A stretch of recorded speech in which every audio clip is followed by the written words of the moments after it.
He used to be a deputy chief in Noma, a world-famous restaurant that recently has been named the world's best restaurant by British magazine Restaurant.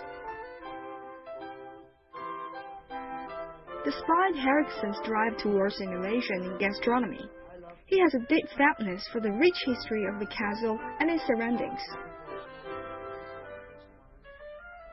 As Henriksen said, the entire cellar kitchen is kept in tradition. This means the kitchen is in the middle of the large dining room. Crowds and noise of the metropolis are far away now. In this calm, wide quarters, the food is in the focus. In fact, one of the main reasons for Henriksen's decision to come to Dragsholm is the closeness to food.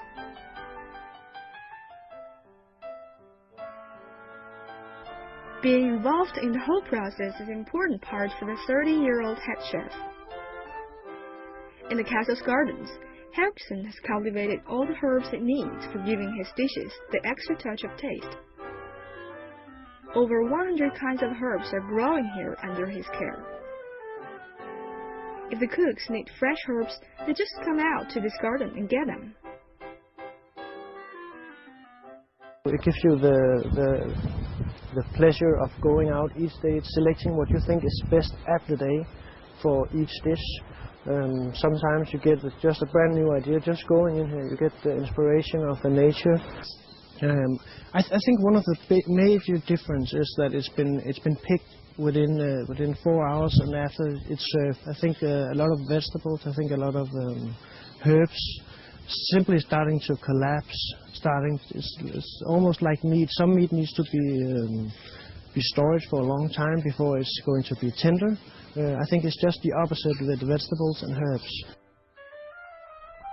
Henriksen's alma mater is the Hotel and Restaurant School of Copenhagen, the largest chef school in Scandinavia. Even today, he has wide connections with the school and pays regular visits back there. Maybe he does that in order to school up new talent. It is a fact that his chef apprentices are from his old school, and they compose nearly half of the chefs at Dragsholm. It takes 4 years for young Danes to get the chef diploma. During their education, they learn much more than just to cook. Food hygiene, food safety, and culinary innovation are just a few of the subjects on their curriculum. Integrated in these 4 years of education is a direct connection to the restaurants in Denmark, which provides abundant opportunities for the young apprentices to convert theoretical knowledge into a real-life experience. This dynamic relationship between education and work is clearly one of the things the Danish education system is proud of. Many apprentices later end up working as full-time chefs at the restaurants where they had interned. To Henriksen, culinary innovation is of the essence.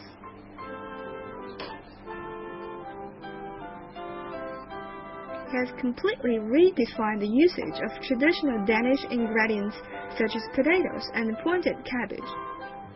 Traditionally, Danish dishes are rather heavy with lots of meat.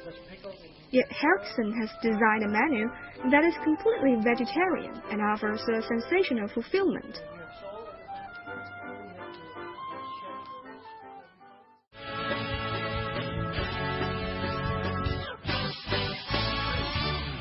Copenhagen is the only city in the world to have been awarded the title of Bike City by the International Cycling Union.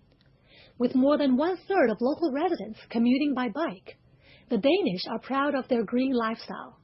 In recent years, many large cities across the world are troubled by increasingly heavy traffic that is causing frequent jams and grave air and noise pollution. Not in Copenhagen, capital city of Denmark. People there have started to lead a greener life by cycling. The city is trying to become a leading bicycle city in the world. Denmark has 4.2 million bicycles for its population of about 5.4 million, one of the world's highest per capita bicycle ownerships. Copenhagen is the only city in the world to have been awarded the title of Bike City by the International Cycling Union. Copenhageners love bicycles, with more than one-third of the local residents commuting by bike.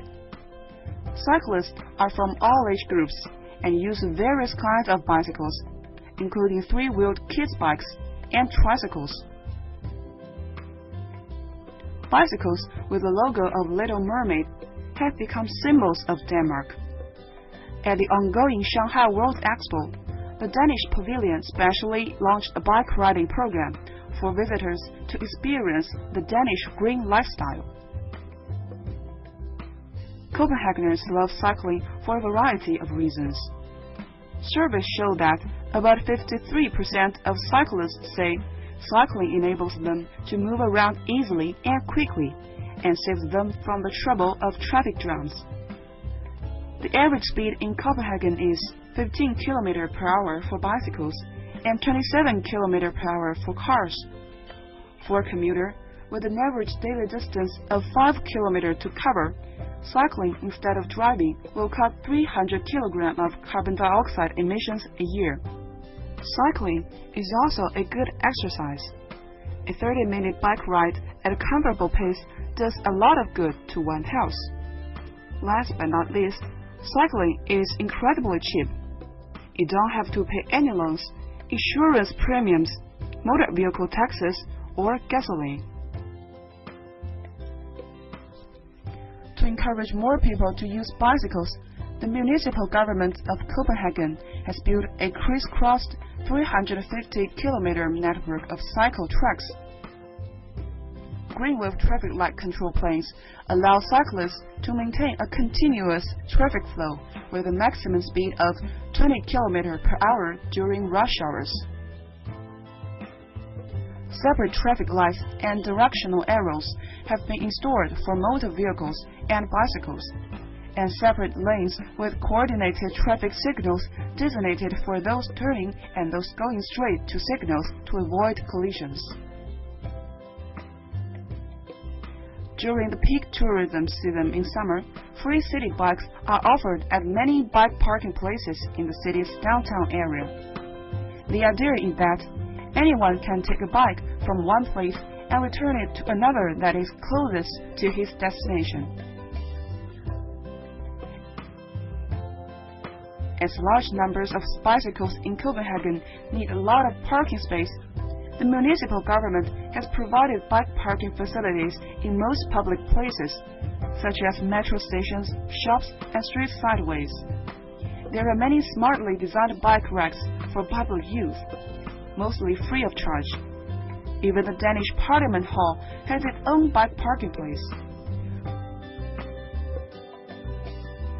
The municipal authorities have installed bike counters in the streets to collect and evaluate data about how people travel in the city by recording the number of cyclists who pass the counter.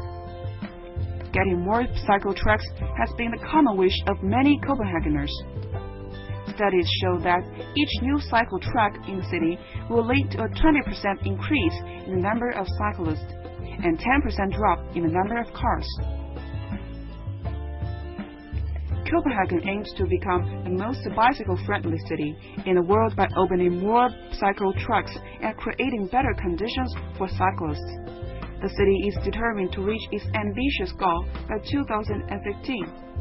At least half of the local residents will commute by bike, and at least 80% of cyclists will feel comfortable with traffic conditions.